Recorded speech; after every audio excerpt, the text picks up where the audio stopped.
Welcome to steno with Paras. Dictation start होगी 5 second बाद।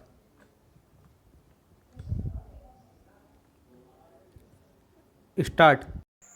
महोदय, मैं अपने बारे में कहता हूँ। जब मैं छोटा था और कॉलेज में पढ़ रहा था, तब रूस और जापान के बीच युद्ध छिड़ा।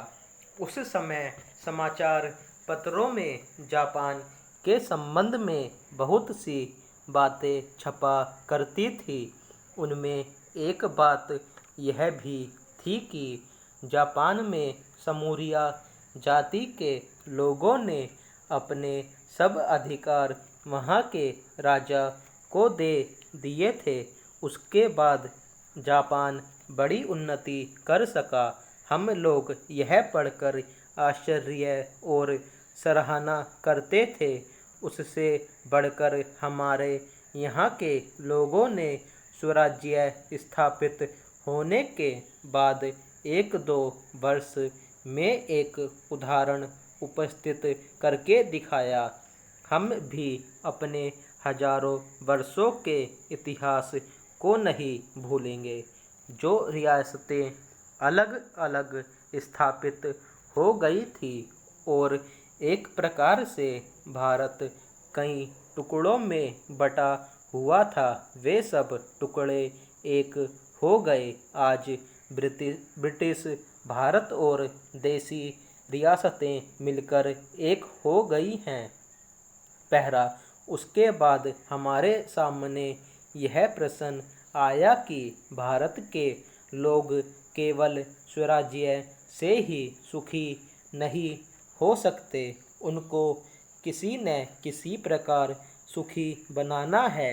इस संबंध में सरकार ने अपनी ओर से प्राय सभी राज्यों में जमींदारी और जागीरदारी उन्मूलन के कानून उपस्थित किए और वे कानून पास हुए।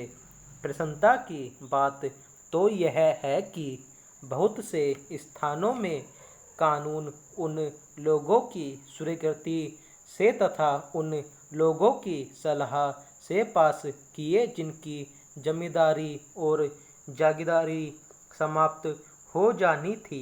यह भी देश प्रेम का उदाहरण है। उन लोगों ने अपनी संपत्ति का त्याग इसलिए किया कि उससे सारे देश को लाभ पहुँचे। वह काम भी लगभग पूरा हो गया और पूरा होता जा रहा है। हमारे सामने मार्ग प्रशस्त है और अब हमें इस पर चलने की शक्ति चाहिए। पहला, हम में परस्पर कभी कभी इस प्रकार की संकुचित धार्मिक अथवा सामाजिक भावना देखने में आती है, जिसके कारण कभी कभी लड़ाई झगड़े हो जाते हैं। हम इस चीज़ को भी दूर करने का प्रयत्न कर रहे हैं। हमारे संविधान में स्पष्ट बता दिया गया है कि कोई चाहे किसी भी धर्म का क्यों न हो, किसी भी जाति का क्यों न हो, इस देश में सबको समान अधिकार है।